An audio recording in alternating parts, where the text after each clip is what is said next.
Hello, this is Coach S111 here.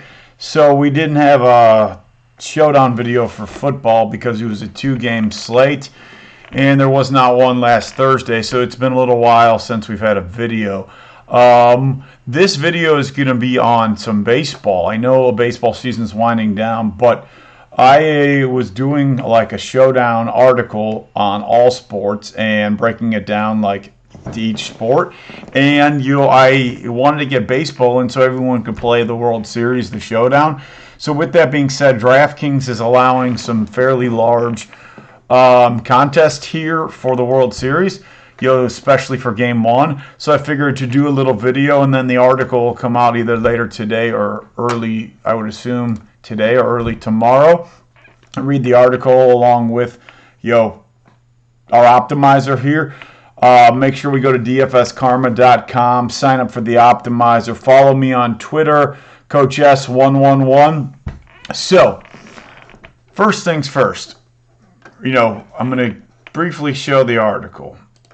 All right, so I'm not going to patronize anyone read this word for word, but the one thing about showdowns, and I know I do a lot of showdown specific content, but basketball is obviously the easiest to predict because they get so many possessions, and generally minutes equals predictability. If somebody, it's very unlikely, the third string point guard's going to outperform LeBron, where a backup catcher could very well hit 2 home runs in baseball and be the highest scoring player. So, baseball for me, I don't like to play cash as much. But when I do, there's a huge difference between cash strategy and GPP or tournament strategy. And, because if you look at football, there's so many snaps, or so many targets, or so many carries, where an offensive baseball player is only getting 3 to 4 at-bats on average.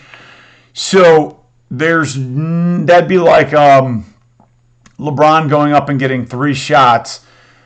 Well, there's a very good likelihood if the worst player on the team get 3 shots that they could outperform LeBron. But if you now take that over the course of a game, it's less likely. An example I gave here was looking at Mike Trout versus a Carlos Santana in a very down year.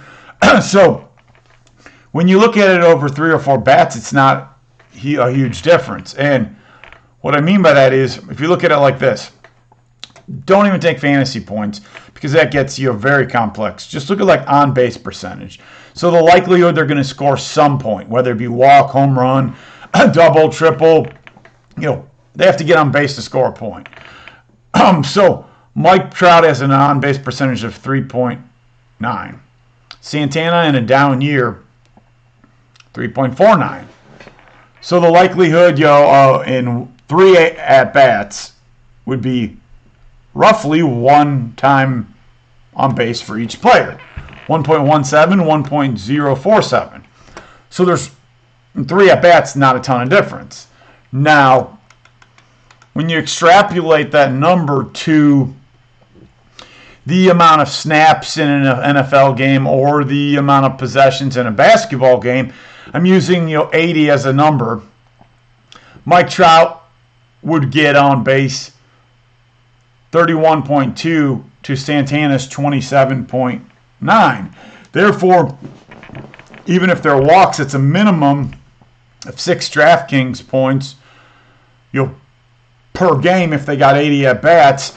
And the simple fact that that's the minimum. That's assuming they only walk and they don't score any runs or don't have any steals. So in those instances, baseball has so much variance, so it's a great sport for GPP showdowns. But cash, it's a little harder to predict unless, ding ding, light bulb, pitchers get the same amount of actions as a basketball player or snaps in a football game. Starting pitcher is going to throw 70 to 100 pitches if they are a normal starter. So that means they're the easiest to predict, and generally where we would want to start in cash, just kind of a pointer. So you can read the article. I'm not going to go through necessarily all my strategies for cash, but there are some very, very good pointers that have been very successful for me. I a lot of times decide if I'm going to play cash based on the game.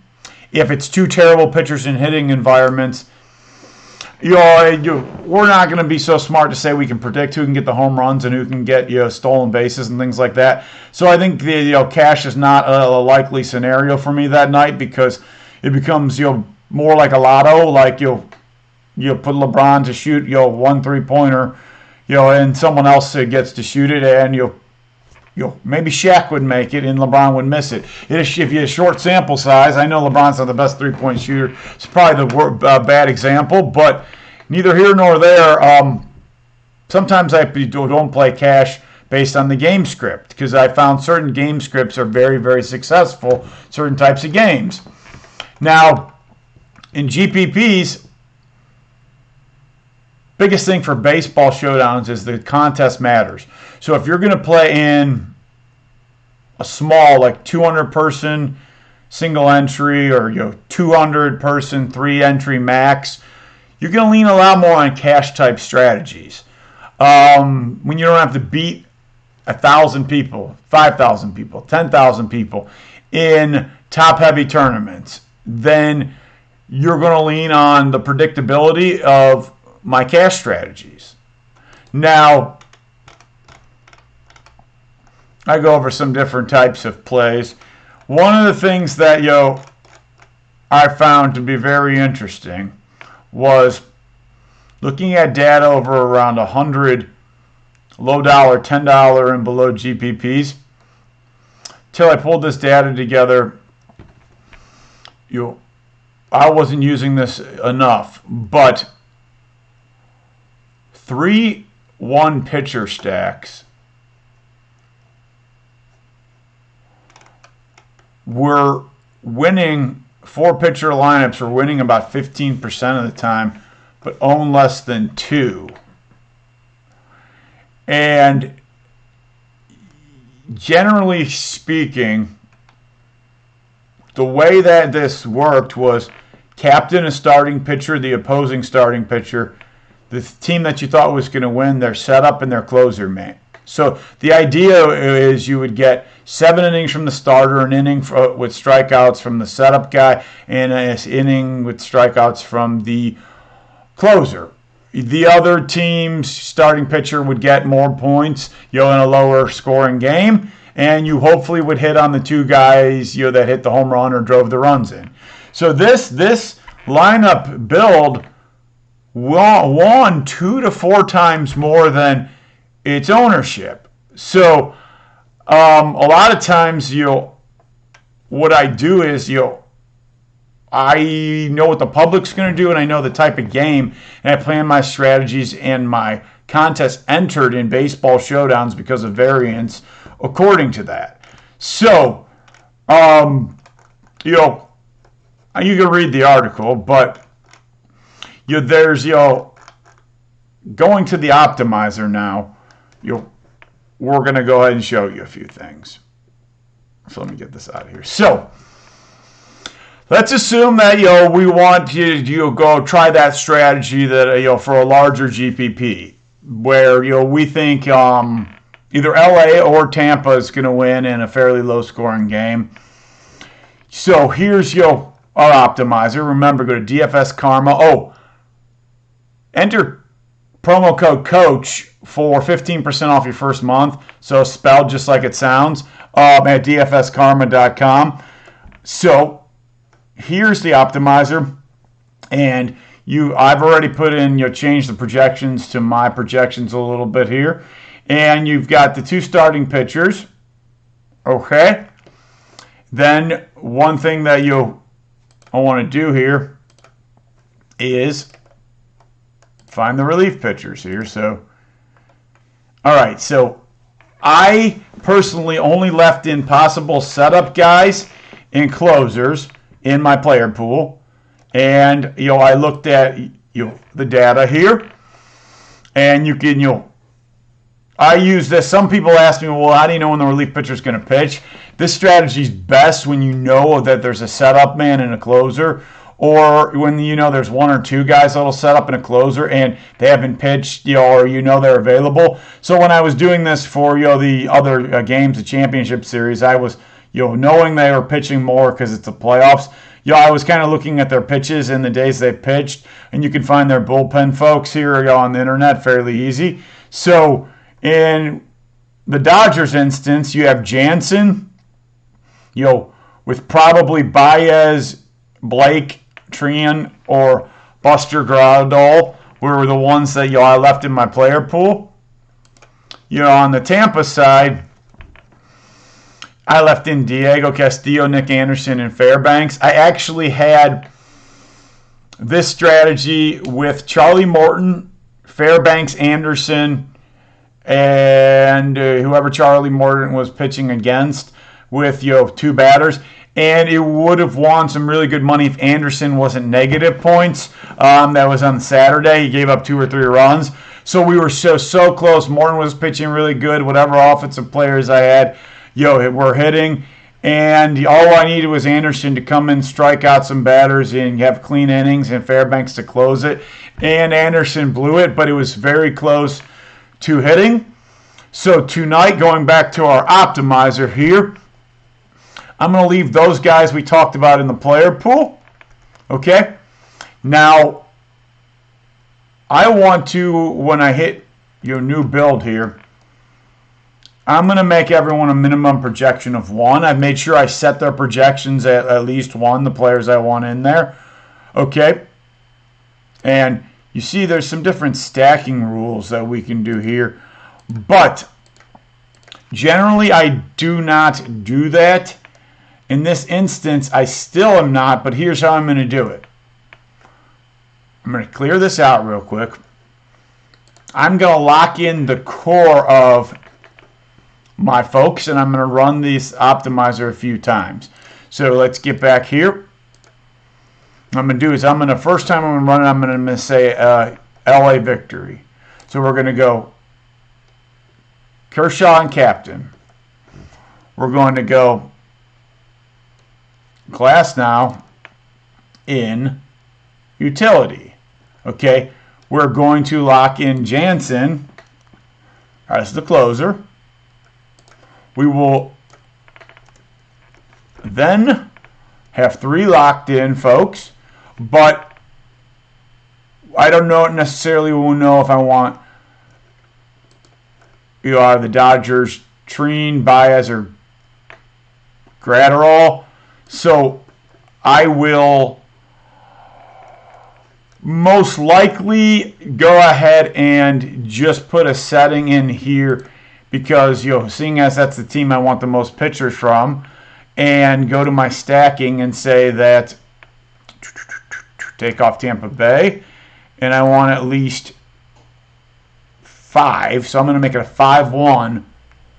The only player that I'm going to get is going to be the pitcher from the other team, Glass now, and that should force in those other relief pitchers. Now I'm going to set my preferences for, I believe there's 29,000 entries here, and I'm going to set it for 150 max, and let's just say you can only play 10, 20 lineups.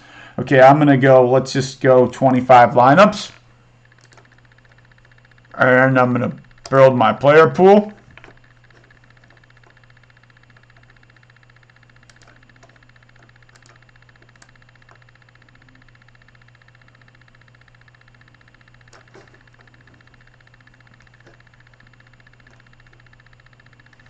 Okay, so this is good that this happened while we're live. It's unable to generate any lineups using the build settings that I have. So sometimes this happens. So let's go ahead back in here and go back to the home screen. See who we have locked in. Okay.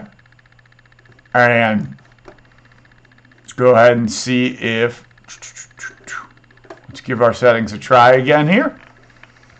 And stacking, at least 5 from the same team. Let's go ahead and take the stacking rule out and see what happens here. And maybe that will be a way to see.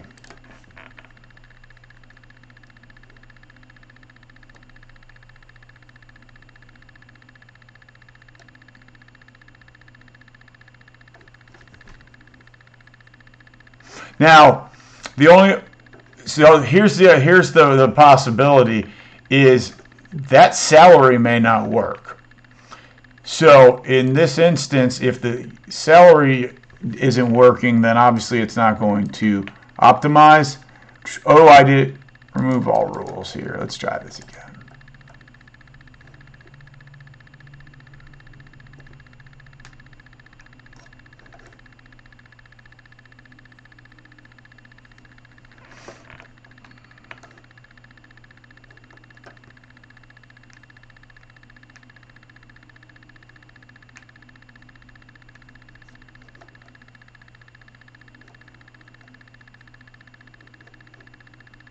Really thinking. Crunching.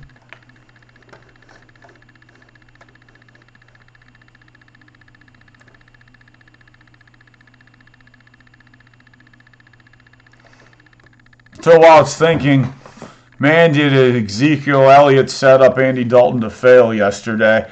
Comes out and fumbles, twice to start. They get down, they're forced in, to run and gun and throw. I mean, Ezekiel, that he let me down with the fumbles, and he let his teammate down when they needed him, his teammates. So that was a very interesting game. It was a good coming out party for Kyler Murray last night.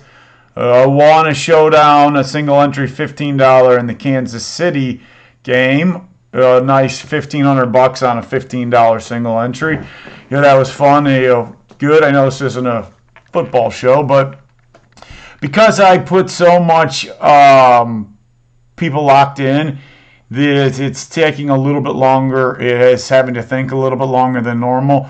Generally speaking, when I optimize, I don't lock that many folks in, but I was trying to show you, this build and how it would look. So now, as you can see, we're going to go to our exposures. We got Kershaw, Jansen, Glasnow. All right, so remember, this is LA, so we want more of the LA pitchers. So I would bump up my Blake exposure to let's say 55. I would take Castillo down. We can have some, 5 pitcher, lineups in a super heavy tournament. It's possible it's a close game. He comes in and strikes out the side, but I don't want him in there a ton. So, all right, now where else is there? We want to put in Bust Gratterall a little bit more. I put in 9%.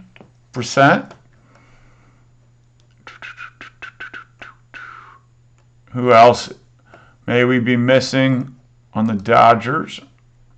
Pedro Baez. Let's see if we have him.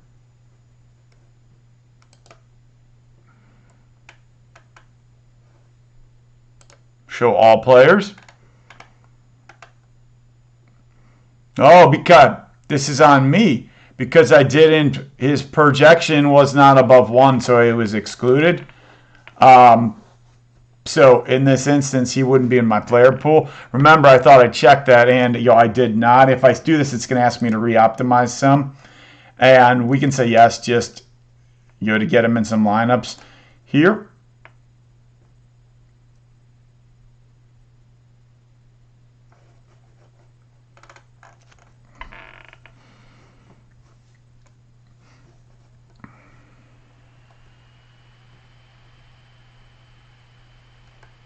All right, we'll stop it there. So a few things here. I'm not supposed to show full lineups, but if this was the build that I did, what I would do here myself is I would go through the lineups, and I would continue to tinker with the exposures.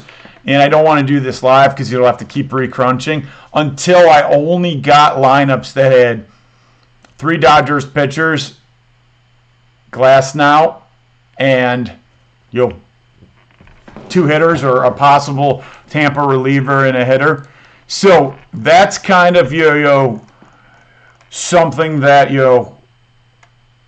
I noticed that would be beneficial for everyone. And in the optimizer, you know, our optimizer is so good that you don't have to do a lot of rule building. Like there's other optimizers out there where you're going to have to spend 2 hours putting in rules and correlations and 1,000 settings, where a lot of times this you pick your slate size, it builds accordingly. You go ahead and put in your projections, you optimize, and then you tweak it a little bit and see the lineups that you like. Where, if you want to lock in certain players, you may, but it may just take longer for the optimizer to crunch. Now let's go back to the home screen and go ahead and unlock these folks. All right, so now we have no unlocked. And now, to kind of wrap this up here, if you're doing in baseball, you have to pay attention to, let's say I want to play the $150 3 max that has like 300 people in it. You see how these settings are changing and moving? You have to make sure, this is the benefit of this optimizer. It's going to optimize according to your contest type. And in baseball showdowns, that is so huge. There's so much variance, but there is predictability in the starting pitching a lot. So you want to use different strategies per contest type. So this is still, do I have them locked in or no? Let me see. I wonder. I'm sure I don't have these guys. Yeah, I still have those 3 guys locked in. So let's unlock these folks. Make sure I didn't accidentally exclude them in my pool, which I did. So now we have nobody locked in. Let's do that one more time. I thought I unchecked them.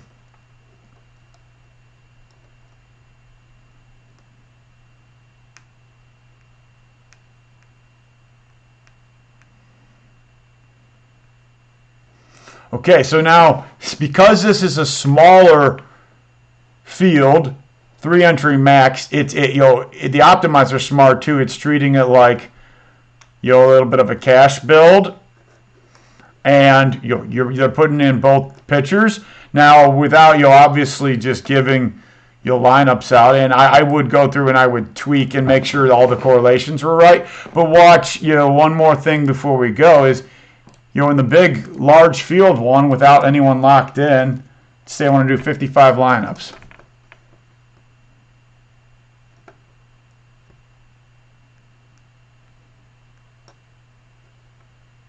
It's a little slow on its thinking.